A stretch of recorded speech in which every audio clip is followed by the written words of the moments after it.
একে তো গণভোটের ব্যাপারে আপনারা ধোঁয়াশা সৃষ্টি করে রেখে দিয়েছেন, জাতির কাছ থেকে এমনিতেই আপনারা বিভক্ত হয়ে আছেন, আবার গানের শিক্ষক নিয়ে তালবাহানা করবেন, এটা এই দেশের মুসলমানরা কোনোদিন বরদাস্ত করবে না। গানের শিক্ষক নিয়োগ দেওয়ার মতো দৃষ্টতা সরকার যদি দেখায়, গানের শিক্ষক যে স্কুলে আসবে সেই স্কুল ঘেরাও করা হবে, ঘাট ধাক্কা দিয়ে টিচারকে বের করে দিতে হবে। আপনারা যদি শিক্ষা প্রতিষ্ঠানে আমাদের বাচ্চা কাচ্চাদেরকে না নিয়ে অনলাইন ক্লাসের ব্যবস্থা করেন, আমাদের বাচ্চাদের ক্যারিয়ারের উপরে আঘাত আসলে কেউ আমরা চুপচাপ থাকবো না। এই 1.5-2 মাসের মাথায় এত বড় মারাত্মক ঝুঁকি সরকার নেবে, এটা আমরা কোনোদিন বরদাস্ত করবো না। সরকারকে সতর্ক করে দিচ্ছি, গানের শিক্ষক নয়, প্রাইমারি স্কুলে আপনার ধর্মীয় শিক্ষক নিয়োগ করবেন। গানের শিক্ষক নিয়োগ দেওয়ার মতো দৃষ্টতা সরকার যদি দেখায়, গানের শিক্ষক যে স্কুলে আসবে সেই স্কুল ঘেরাও করা হবে, ঘাট ধাক্কা দিয়ে টিচারকে বের করে দিতে হবে। সরকারের বয়স হলো মাত্র 1 থেকে 1.5 মাস। কয় মাস? আওয়াজ নাই কেন? সরকারের বয়স কত? 1 থেকে 1.5 মাস মাত্র বয়স হয়েছে বর্তমান সরকারের। তাদের অনেক ভালো ভালো কাজ আছে, আমরা এটা নিয়ে প্রশংসা করেছি। যেমন তারেক জিয়া বর্তমান প্রধানমন্ত্রী আলেমদেরকে দাওয়াত দিয়ে নিয়েছেন, আলেমদের পরামর্শ গ্রহণ করেছেন, এটা পজিটিভ দিক, আমরা তাকে মোস্ট ওয়েলকাম জানাই। কিন্তু মাত্র 1 থেকে 1.5 মাস রাষ্ট্র পরিচালনার বয়স হয়েছে, রাষ্ট্রের সমস্যার কোনো শেষ নাই। ঠিক নেবে ঠিক? এই যে তেল সংকট নিয়ে যা শুরু হয়েছে, রাস্তাঘাটে পাম্পে পুলিশ দিয়ে পাহারা দিতে হয়, তেলের সিরিয়াল ধরতে গিয়ে 2 জন লাগছে মারামারি, পুলিশ দিয়ে শেখাতে হচ্ছে। যেখানে অক্টেন নিয়ে সমস্যা, পেট্রোল নিয়ে সমস্যা, রাত 2টা পর্যন্ত মানুষরা জেগে থেকে সারা রাত পাম্পে বসে থেকে আপনার 2, 4, 5 লিটার তেল পাচ্ছে। এত বড় সমস্যার যেখানে সংকট নিরসন করা উচিত, জাতীয় ঐক্য গড়ে তোলা উচিত, সেই জায়গায় সংস্কৃতি মন্ত্রণালয় প্রস্তাব দিয়েছে স্কুল, প্রাইমারি স্কুলে গানের শিক্ষক নিয়োগ দেওয়া হবে।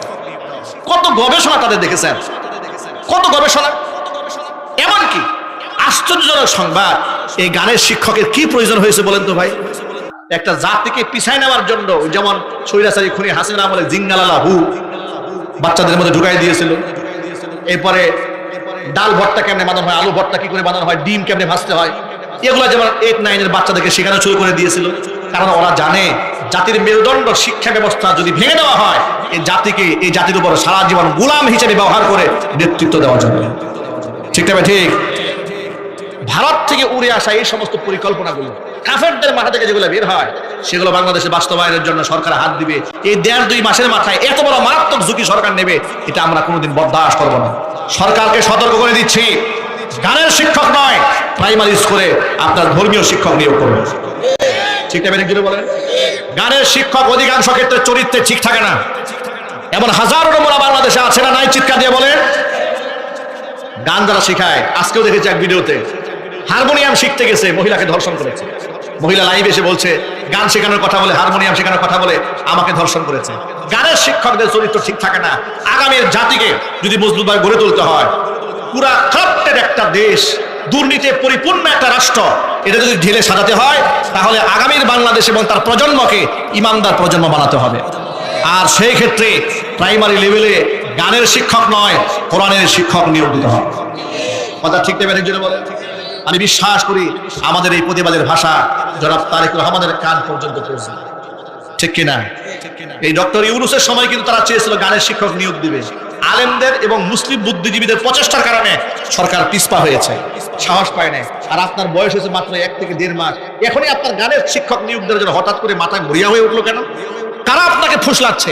কারা আপনাকে যারা বিচ্ছিন্ন করার চেষ্টা করছে? একে তো গণভোটের ব্যাপারে আপনারা ধোঁয়াশা সৃষ্টি করে রেখে দিয়েছেন, জাতির কাছ থেকে এমনিতেই আপনারা বিভক্ত হয়ে আছেন, আবার গানের শিক্ষক নিয়ে তালবাহানা করবেন, এটা এই দেশের মুসলমানরা কোনোদিন বরদাস্ত করবে না। কথা ঠিক নেবেন? চিৎকার দিয়ে বলেন, গানের শিক্ষক নিয়োগ দেওয়ার মতো দৃষ্টতা সরকার যদি দেখায়, গানের শিক্ষক যে স্কুলে আসবে সেই স্কুল ঘেরাও করা হবে, ঘাট ধাক্কা দিয়ে টিচারকে বের করে দিতে হবে। শিক্ষামন্ত্রী গত পরশুদিন বলেছেন যে সরকার অনলাইন ক্লাসের কথা ভাবছে। শিক্ষামন্ত্রী সাহেব কিন্তু পিএইচডি করেছেন ইন্টারন্যাশনাল ইসলামিক ইউনিভার্সিটি মালয়েশিয়া থেকে, দেশের বাইরে পড়াশোনা করেছেন, পিএইচডি করেছেন। আমরা ভেবেছিলাম তার মাধ্যমে শিক্ষাক্ষেত্রে অভূতপূর্ব উন্নয়ন ঘটবে, কিন্তু তার চারপাশে কে বা কারা আছে আমরা জানি না। এইসব বুদ্ধি আপনাদেরকে কে দেয়? এমনিতেই মানুষ একটা কথা বলে না, মরার উপর খাড়ার ঘা। আপনাদের এলাকায় কি এই কথার প্রচলন আছে নাকি? এটা আবিয়ার তারা বুঝবে না, যাদের বিয়ে শাদী হয়ে যাদের বাচ্চাদের বয়স এখন 12-13 বছর আছে, এই জ্বালা যন্ত্রণা তারা বুঝে। অনলাইন ক্লাস চালু করার পরে আমাদের বাচ্চারা অতিমাত্রার মোবাইল আসক্ত হয়েছে। সরকারকে বলবো, আপনারা আমাদেরকে আর জ্বালা যন্ত্রণা দিয়েন না। কত যন্ত্রণা নিব আমরা? এমনিতেই বাজারে গেলে আমাদের মাথা ঠিক থাকে না, সব জিনিসের দাম বেড়ে গেছে। নিজের পয়সায় মোটর সাইকেল কিনে আমরা এখন পেট্রোল পাম্পে লাইনের পর লাইন ধরে থাকি, তাও আমরা মেনে নিচ্ছি। এরপরে যদি আবার ওই যে মরার উপর খাড়ার ঘা দেন, আপনারা যদি শিক্ষা প্রতিষ্ঠানে আমাদের বাচ্চা কাচ্চাদেরকে না নিয়ে অনলাইন ক্লাসের ব্যবস্থা করেন, আমাদের বাচ্চাদের ক্যারিয়ারের উপরে আঘাত আসলে কেউ আমরা চুপচাপ থাকবো না। আপনি বন্ধ করতে মন চায়, সরকারি অফিস আদালতে অনেক বিদ্যুৎ অপচয় হয়, সেটা বন্ধ করেন। বিভিন্ন মেলায় বিভিন্ন জায়গায় অতিরিক্ত আলোকসজ্জা হয়, ওটা বন্ধ করেন। দোকানপাট মার্কেট ওইগুলো সন্ধ্যাবেলায় বন্ধ করে দেন, একেবারে বন্ধ করে দিয়েন না, এটাকে শিফটিং করেন, শিফটিং করে চালু করেন।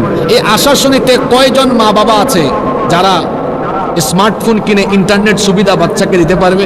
আছে এরকম? সবাই পারবে? আপনারা বলেন সবাই পারবে? এই অনলাইন ক্লাসের অনেক অসুবিধা আছে। এক নম্বর অসুবিধা হলো আমাদের দেশের যে শিক্ষকরা আছেন তারা অনলাইনে পাঠদানে দক্ষ বা অভিজ্ঞ নন। অনেকে আছেন জুমের লিঙ্ক কিভাবে ক্রিয়েট করতে হয়, ক্লাস নেওয়ার সময় কিভাবে স্লাইড প্রেজেন্টেশন দিতে হয়, তারা এটা জানেন না। দ্বিতীয় কুপ্রভাব হলো অনলাইন ক্লাস চালু হলে এই সুযোগে শিক্ষার্থীরা ক্লাসের ফাঁকে দিয়ে গেমসে আসক্ত হয়। এরা দেখা যায় টিকটক, ইউটিউব এবং সোশ্যাল মিডিয়ায় আসক্ত হয়ে ধীরে ধীরে ধীরে ধীরে তারা ওই দিকে অতিমাত্রার আসক্ত হয়ে যায়। ইন্টারনেট বা অনলাইন ক্লাসের 3 নম্বর ক্ষতিকর দিক হলো যে শিক্ষার্থীদের মনোযোগ নিয়ন্ত্রণ এটা সংকটাপন্ন হয়। সরাসরি ক্লাস নিলে, এই যে আমার ভাই শিক্ষক মানুষ জানেন, ক্লাসে সবাইকে সাইজ করা যায়, কিন্তু অনলাইন ক্লাসে মাঝে মাঝে অনেকে ভিডিও অফ করে তারপর কাঁথার নিচে ঢুকে যায়, ঠিক না বেঠিক? শৃঙ্খলা থাকে না। 4 নম্বর, এটা শহরে আর গ্রামীণ প্রান্তিক পরিবেশে যারা বাস করে এদের মধ্যে বৈষম্য হয়ে যাবে। শহরের মানুষ ইন্টারনেট সুবিধা ভালো পায়, কিন্তু গ্রামের মানুষ কি ইন্টারনেট সুবিধা ভালো পায়? পায় না। তো দেখা যাবে শহরের তারা এগিয়ে যাচ্ছে, এই সুযোগে আমার দেশের বেশিরভাগ মানুষ শহরে বাস করে না গ্রামে বাস করে, এটা একটা বৈষম্য হয়ে যায়, তারা পিছিয়ে। 6 নম্বর, মূল্যায়নে দুর্বলতা চলে আসবে। আপনি যদি অনলাইনে পরীক্ষা নেওয়া আরম্ভ করেন, নকল বেড়ে যাবে, পরীক্ষা পদ্ধতিতে সমস্যা বাড়বে। এমনিতেই তো অটো পাসের জামানা গিয়েছে, ঠিক না ঠিক? এরপরে 7 নম্বর, তার স্বাস্থ্যগত ক্ষতি হবে। অতিমাত্রার মোবাইল বা স্ক্রিনে তাকাতে তাকাতে মাইগ্রেনে বা ব্রেইনে তার প্রভাব গিয়ে পড়তে পারে। 8 নম্বর,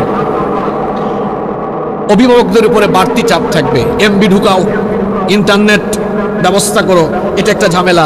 তাছাড়া আরো বড় ধরনের একটা ঝামেলাও কিন্তু আছে, সেটা এই যে একটা ক্লাসে 4টা ফ্যান, ছাত্র কয়জন? কথা বলে না, কয়জন? 40 জন। এখন যদি আমরা স্কুল বন্ধ করে 40 জনকে বাড়িতে পাঠিয়ে দেই, 40 জন বাড়িতে যখন ক্লাস করবে 40টা ঘরে ফ্যান বন্ধ করে ক্লাস করবে না ফ্যান চালাইয়া দিয়া ক্লাস করবে? তাহলে স্কুল খোলা থাকলে চলতো কয়টা ফ্যান, আর স্কুল বন্ধ হইয়া চলে কয়টা ফ্যান? লাভ না লস? জোরে বলেন, লাভ না লস? অতএব আমরা বলবো আমাদের ছোট্ট সোনামণিদের, আমাদের ছেলে মেয়েদের ক্যারিয়ার ভবিষ্যৎ নষ্ট করে দেওয়ার এমন সিদ্ধান্ত নেবেন না। আমরা চাই আমাদের সন্তানরা অফলাইনে সরাসরি ক্যাম্পাসে গিয়ে পড়াশোনা করুক। আপনারা একমত না দ্বিমত? করোনার ক্ষতি এখনো আমরা কাটাইয়া উঠতে পারি নাই। আমাদের কাছে অনেকে আসে, এসে বলে হুজুর খুব সমস্যায় আছি। কি সমস্যা? বাচ্চা খালি মোবাইল নিতে চায়, গেমসে আসক্ত, অনলাইন গেমস। আগে তো জুয়া খেলা হয়তো বাঁশ ঝাড়ের চিপায় চাপায়, আর এখন তরুণরা কিশোররা মোবাইলে অনলাইনে জুয়া খেলে।